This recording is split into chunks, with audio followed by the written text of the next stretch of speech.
समय बहुत बलवान है, परिवर्तनशील है और उसकी रफ्तार बहुत तेज है, जिसे समझ पाना बहुत मुश्किल है। समय कब किसे कहाँ से कहाँ ले जाए, कुछ कहा नहीं जा सकता। ऐसा ही कुछ हुआ काजल के साथ, जिसे वह समझ ही नहीं पाई। काजल ने कभी सोचा भी नहीं था कि ऐसे छोटे से गांव महेंद्रगढ़ में उसका दूसरी बार इस तरह आगमन होगा।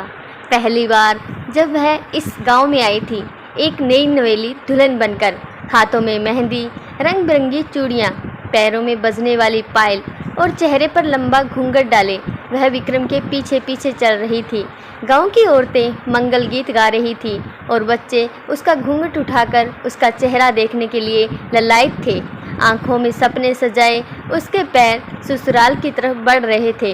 द्वार पर पहुंचने पर द्वारचार की रस्में हुई। कुछ अन्य रस्मों के बाद बहू की मुंह दिखाई की रस्म हुई। गांव की महिलाएं उसका घूंघट उठाती, चेहरा देखकर उपहार देती। सब उसकी सुंदरता की तारीफ कर रही थी और कह रही थी कि विक्रम के तो भाग खुल गए। लीलावती जी ने हंसकर कहा, तुम सब मेरी बहू को नज़र मत लगाना, आज ही उसकी नज़र उतारूंगी।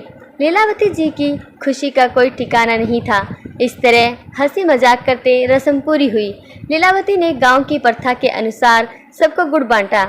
सब अपने घर चली गई। जाते समय सबके मन में यही विचार था कि कहाँ काला कलूटा विक्रम और कहाँ इतनी प्यारी बहुरिया। ईश्वर ने क्या जोड़ी बनाई है। काजल पढ़ी लिखी, संस्कारी, सुंदर लड़की थी। उसके पिताजी ने अपनी गरीबी के कारण बेटी का विवाह विक्रम से कर दिया था। उनके समाज में दहेज प्रथा थी और दहेज देने का सामर्थ्य उनमें नहीं था। विक्रम की मां ने दहेज नहीं मांगा, वह संस्कारी बहू चाहिए थी। विक्रम के दोस्त हमेशा काजल की सुंदरता की तारीफ करते थे। वह उसकी किस्मत से जलते थे और सोचते थे कि कैसे ऐसा क्या किया जाए कि उसकी पत्नी इससे दूर हो जाए। समाज में ऐसी प्रवृत्ति के लोगों की कमी नहीं है। काजल और विक्रम की गृहस्थी सुचारू रूप से चल रही थी। विक्रम की आमदनी कम थी, मगर काजल बहुत सोच समझकर पैसा खर्च करती और बचत भी करती थी। लीलावती जी हमेशा उसकी प्रशंसा करती थी। सब प्रेम से रहते थे। विक्रम के दोस्तों ने मीठा मीठा बोलकर उसे शराब और जुए की लत लगवा दी। अब उसका पैसा उसमें खर्च होने लगा। घर में पैसों की तंगी आने लगी। माँ बहुत समझाती पर कोई असर नहीं होता। काजल कुछ कहती तो वह उसकी पिटाई कर देता। घर की खुशियों पर ग्रहण लग गया था। काजल माँ बनने वाली थी। 2 महीने का गर्भ था, मगर उसे खुशी से ज़्यादा चिंता हो रही थी। विक्रम की आदतों के कारण घर का खर्च भी ठीक से नहीं चल रहा था, तो वह आने वाले का लालन पालन कैसे करेगी। एक दिन उसने अपनी सास से कहा, माँ जी, मैं तो घर के बाहर जाती नहीं हूँ। आप इतने लोगों को जानती हैं, अगर कहीं पर मेरे करने लायक काम मिल जाए तो कुछ कमाई हो जाए। आपके बेटे को तो पता नहीं क्या हो गया है, कुछ समझना ही नहीं चाहते। देवयोग से उसी दिन लीलावती जी की सहेली माधुरी जी घर पर आई।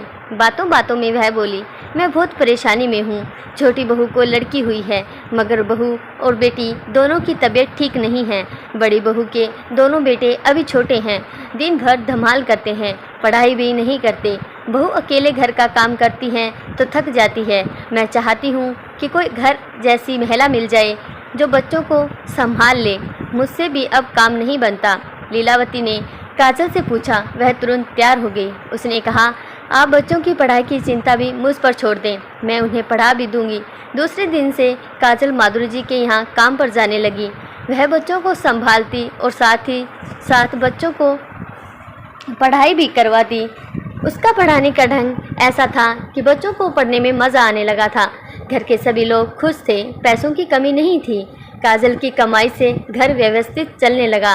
3 महीने तक सब व्यवस्थित चला, मगर विक्रम के दोस्तों ने विक्रम के मन में शंका का बीज डाल दिया। उससे कहते, आजकल भाभी जी बहुत खुश नजर आती हैं, तू तो कमाने के लिए घर से निकल जाता है। तेरे घर से निकलने के बाद वह बड़ी हवेली में जाती हैं और शाम को घर आती हैं। कोई कहता, भाभी जी हैं ही इतनी सुंदर, तेरे साथ कब तक जीवन बिताए, उन्हें भी तो खुश रहने का अधिकार है। बात विक्रम के मन को लगी। दूसरे दिन वह काम पर जाने के बहाने निकला और गया नहीं। अपने घर पर नज़र रखी। काजल अपने काम पर गई तो छुपकर उसके पीछे गया। उसने देखा कि वह बड़ी हवेली में गई। उस समय वह कुछ नहीं बोला। रात को बहुत पी कर आया और गालियाँ बकने लगा। माँ ने बहुत समझाया तो उसे भी झिड़क दिया। वह नीचे गिर गई। अब विक्रम ने डंडा लेकर काजल को पीटना शुरू किया। लीलावती जी चिल्लाती रही, दुष्ट रुक जा, वह गर्भवती है।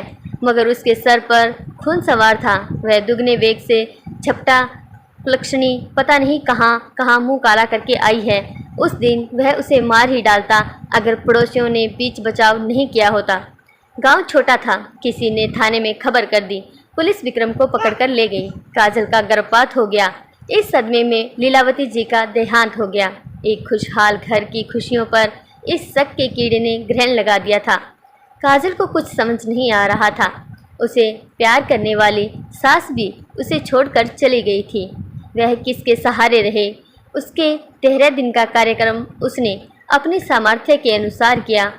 अभी तक विक्रम के व्यवहार में कोई परिवर्तन नहीं आया था। 13 दिन बाद एक दिन वह इस गांव को छोड़कर चली गई। कुछ दिन मायके में शरण ली, मगर वहाँ भी भैया भाभी को अखरने लगा। उसने एक विद्यालय में नौकरी की और अपने रहने की अलग व्यवस्था की। विक्रम को तलाक का नोटिस देकर पिटीशन फाइल की। उसने भरण पोषण की मांग भी नहीं की। विक्रम के व्यवहार को देखते हुए जज ने आसानी से उसके तलाक को मंजूरी दे दी। काजल पढ़ती रही और परीक्षा देती रही। उसकी मेहनत रंग लाई और उसकी उच्च श्रेणी शिक्षक के पद पर सरकारी नौकरी लग गई। समय का चक्कर देखिए। उसकी पहली पोस्टिंग महेंद्रगढ़ के कन्या उच्चतर माध्यमिक विद्यालय में हुई। आज दूसरी बार उसका इस गांव में आगमन हुआ। पहली बार एक दुल्हन के रूप में आई थी और आज एक शिक्षिका के रूप में। अपने ज्ञान के प्रकाश से वह कई विद्यार्थियों के जीवन को संवार रही थी और विक्रम पूरे गांव के लोगों की उपेक्षा का पात्र बन गया था। नौकरी से निकाला जा चुका था और इसी विद्यालय में चपड़ासी का काम कर रहा था। अपनी करनी पर पछता रहा था। एक शक के कीड़े ने उसके सुखमय जीवन को तबाह कर दिया था। आशा करती हूँ आपको ये कहानी ज़रूर अच्छी लगी हो। ऐसी ही पारिवारिक कहानियाँ रोज़ सुनने के लिए प्लीज़ इस चैनल को सब्सक्राइब जरूर कीजिएगा। कहानी अच्छी लगे तो लाइक करें, कमेंट करें और कहानी को पूरा सुनने के लिए आपका बहुत बहुत धन्यवाद।